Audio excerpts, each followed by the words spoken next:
Tonight I'm going to be going through some of my drawings from over the years. I'm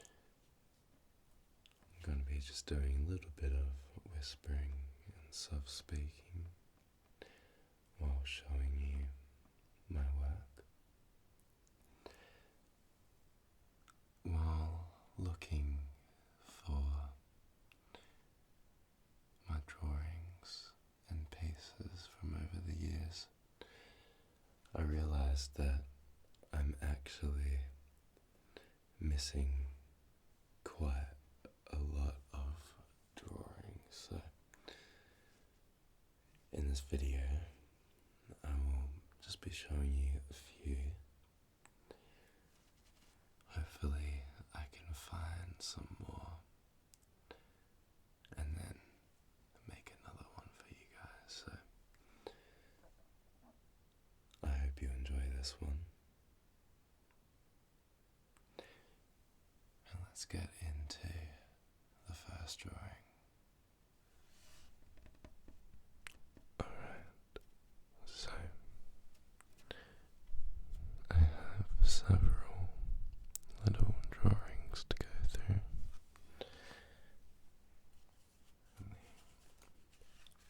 The first one that I wanted to start off with is probably the oldest that I was able to find.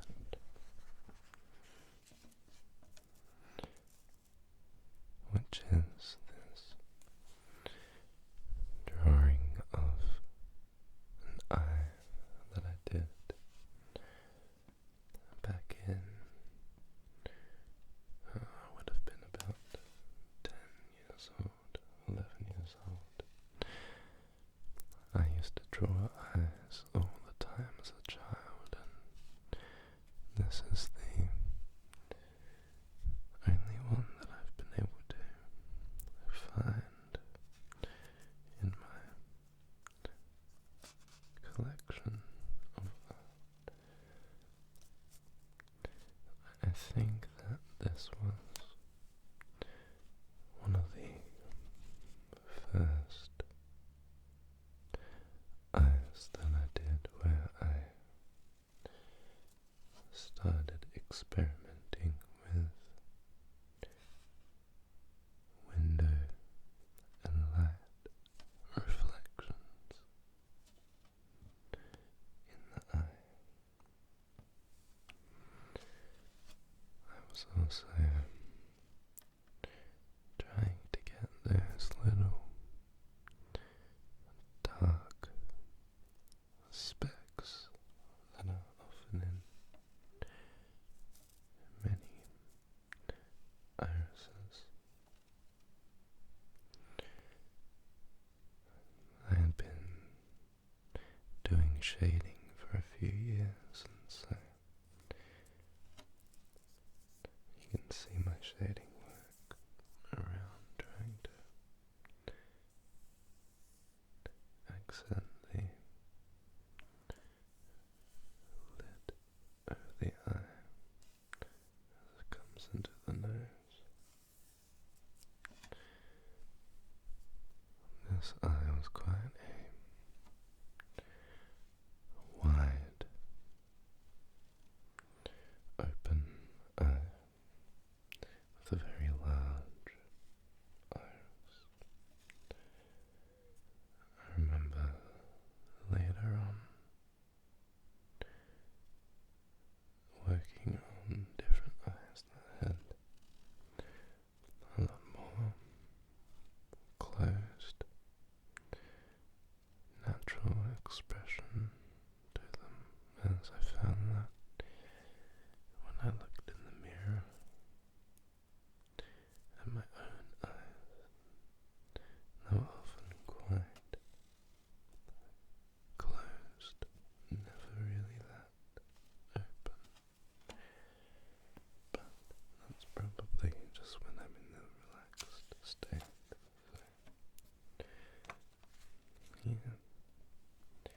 something from more recent times. Although, I think I made this about 7 years ago now. This was for my first band, Sasha, which you can see written in these colourful little patterns down the bottom. We released a song called The Sanger Song.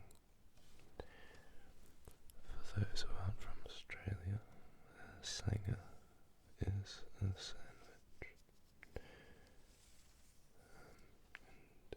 And we basically made a song about how good sandwiches are. It was a very goofy, young song that we wrote. And I created this artwork for it.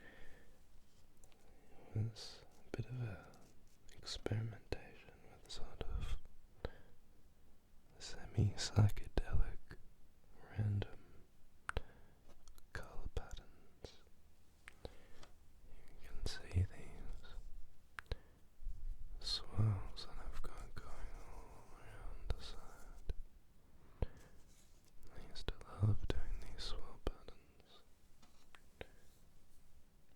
Just trying to morph into different spaces with different shapes and colours. I believe that out the top I wanted to have like colour beams shooting out, but didn't really quite turn out how I was intending. Instead it sort of looks like a weird crown or some sort of throne. But nevertheless, still an interesting piece that I did.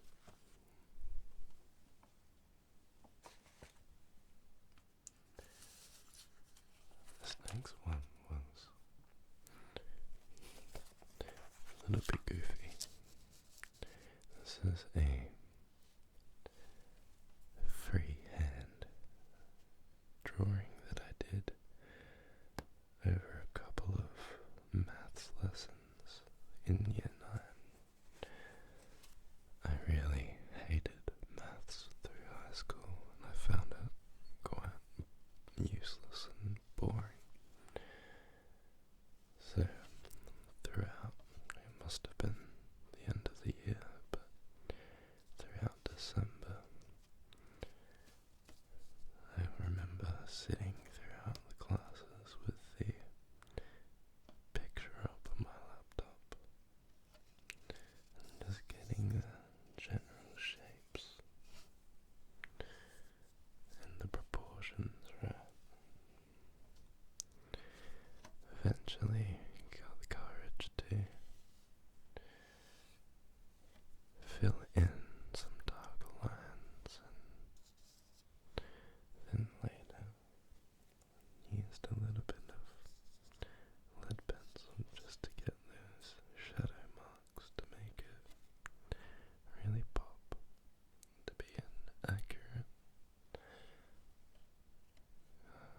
drawing of the original logo.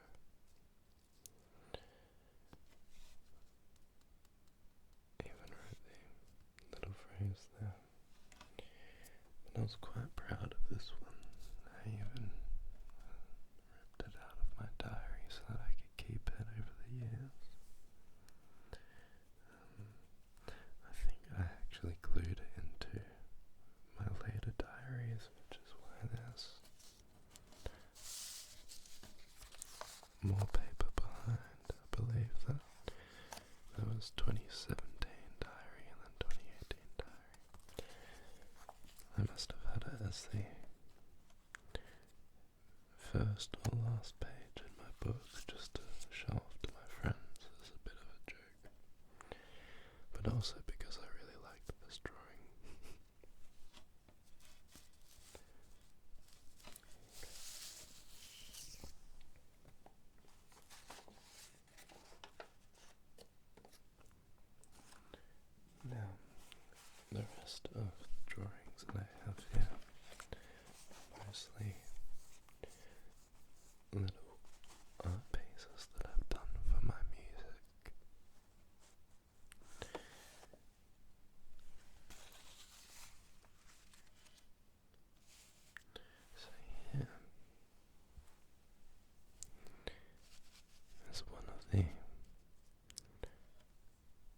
covers that I made for a song called Slip Away, which is written just on both sides.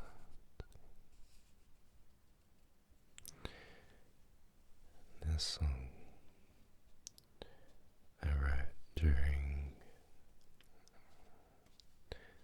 mid-2020, when the virus was making it hard to live normal life. I wasn't able to get gigs at the time, and all that I wanted was to be able to slip away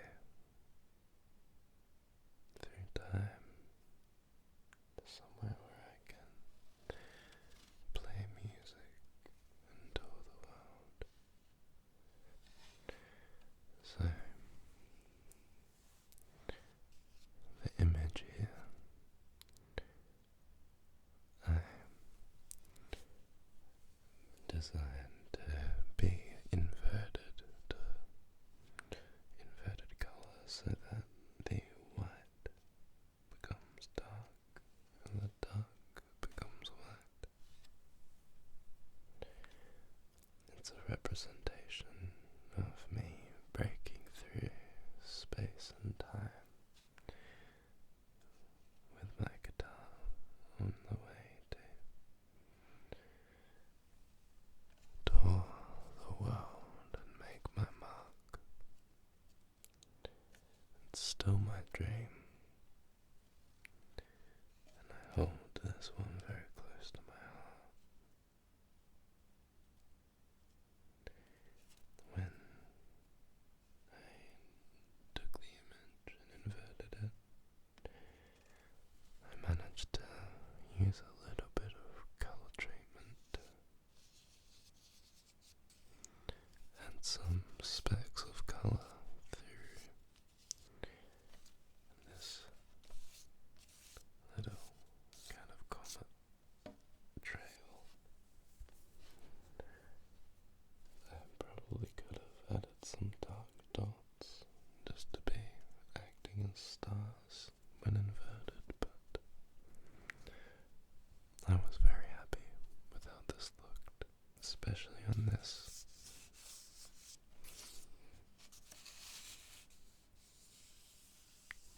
very texturous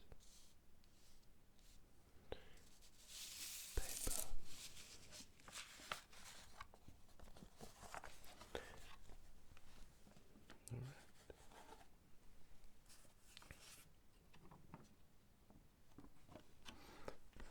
This next one is just a little example of how I like to design logos and emblems and things like that. I used to draw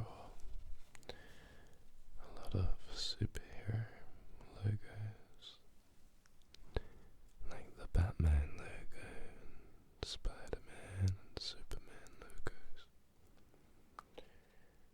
And I think I have a bit of an eye for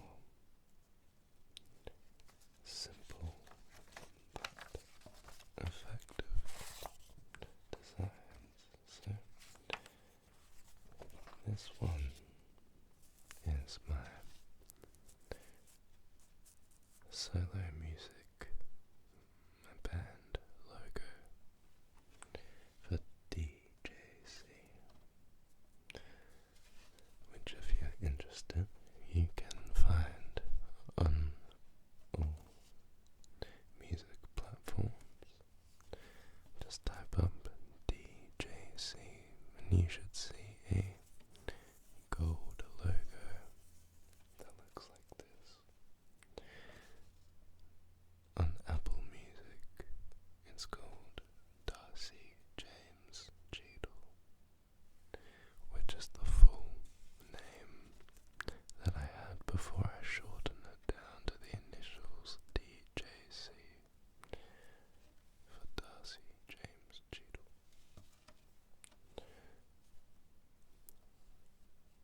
reason why I shortened it down is because I found it to be quite a mouthful, and people couldn't quite remember the name of my band if they weren't typing it up as I told them.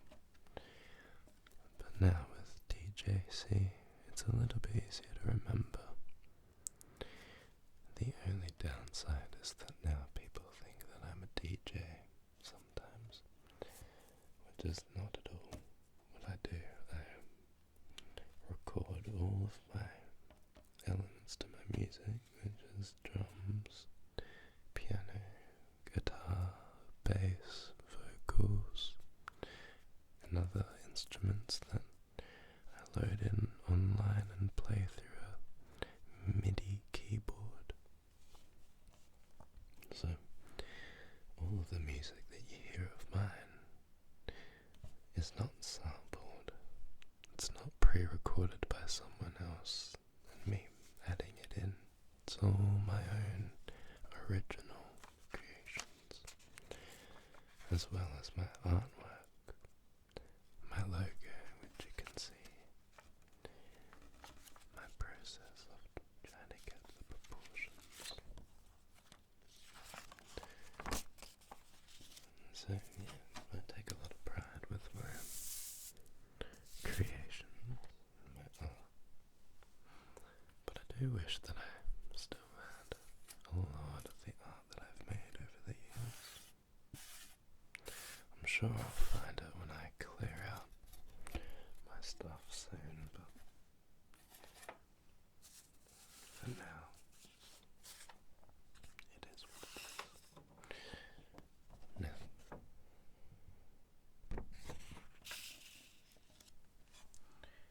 if you have listened to my music, you may recognize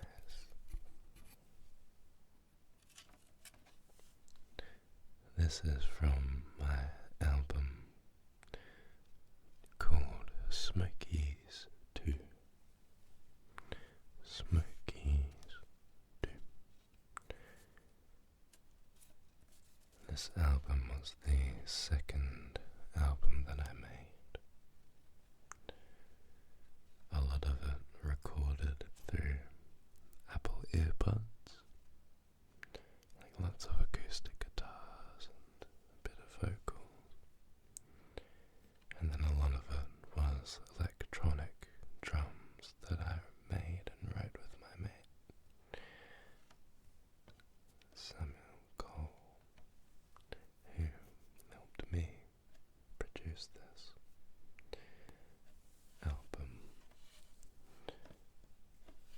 And now I want to show you the original design. So I was quite set on this for a while as being the final. However, there's a couple things that I didn't quite like. The redone here, pointing, was a bit too crowded. The sides here that say don't start to breathe till the dart is finally up, I thought was just too much, and so I replaced that with the twos. But essentially this album cover is tied in with the persona that I created for this album and the previous one, also called Smokies. The idea was that I would write about a guy who would be in their late teens and just basically ruining everything in their life because they are just smoking all the time and not getting anything done. So the theme, don't start to breathe till the dart is finally out, basically means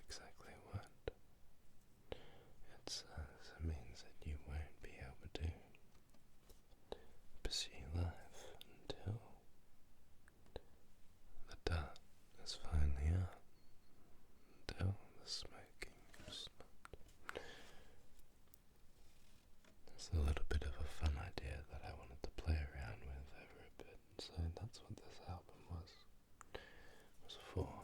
And all the songs have mixed inspiration from my own experiences and also fictional themes and mini stories that I had made just for these songs.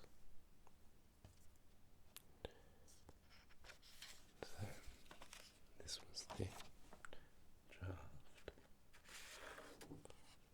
and then this here ended up being the final. And once converted and inverted with colour and filters,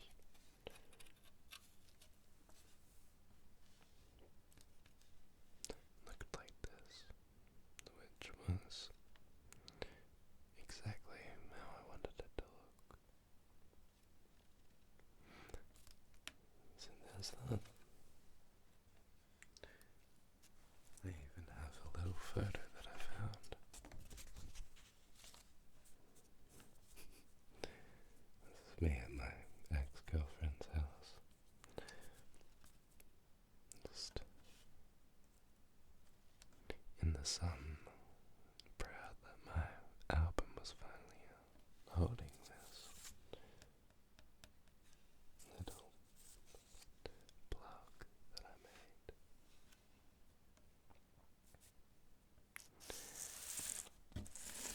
Alrighty now, just moving on, and I wanted to show you something different.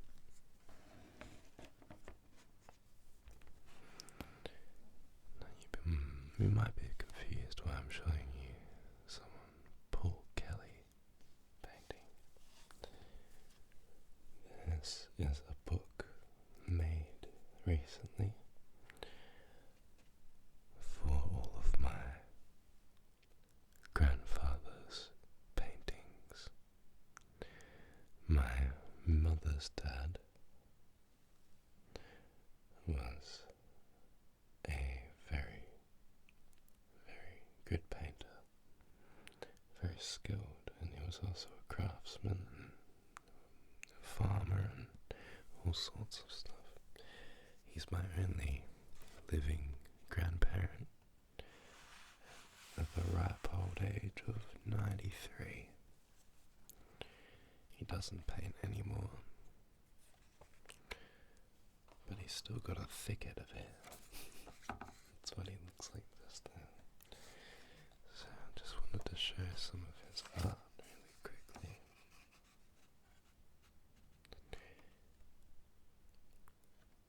He did a lot of oil painting, but he also did a lot of watercolor, as you can see, just here on the right.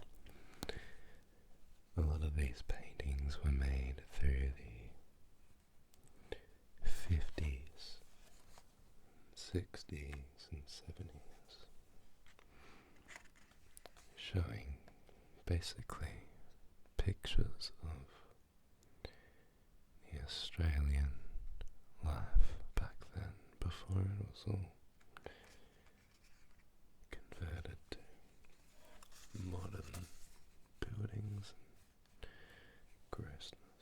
So have a look at these. Very, very pretty paintings that he did.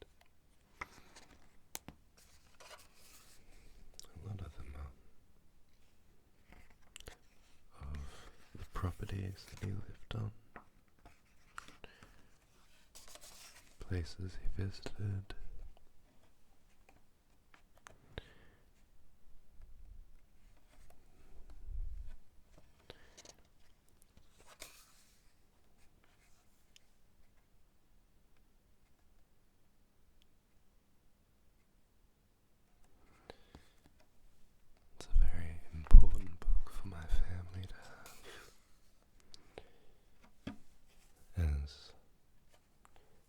unfortunately, all of his main paintings were burnt in a house fire a few years ago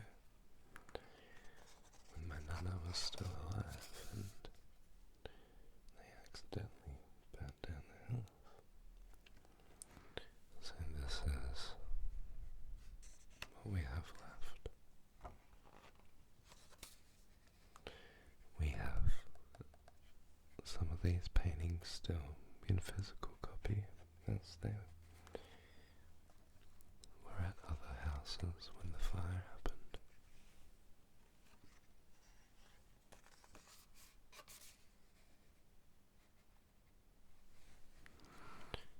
But yeah, there's a lot in there that I could go through, but I thought I would just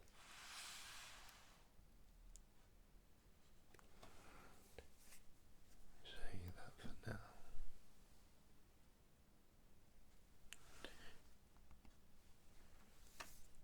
I really want to do this sort of video again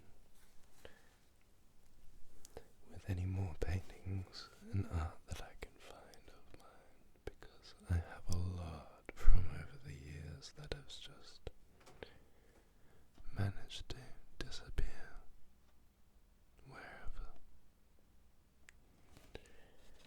I also would really like to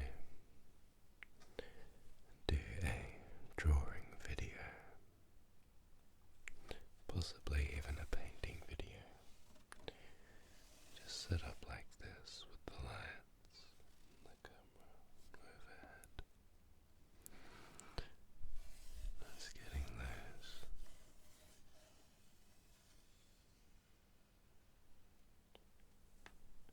drawing sounds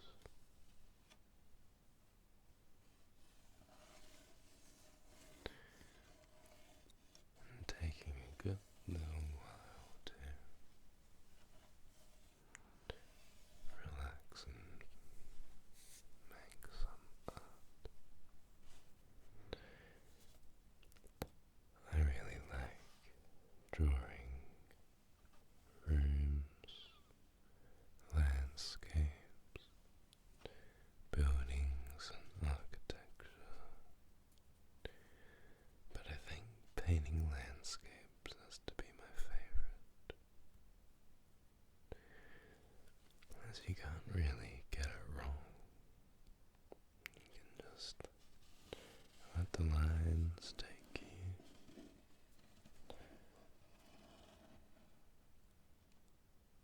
and watch as the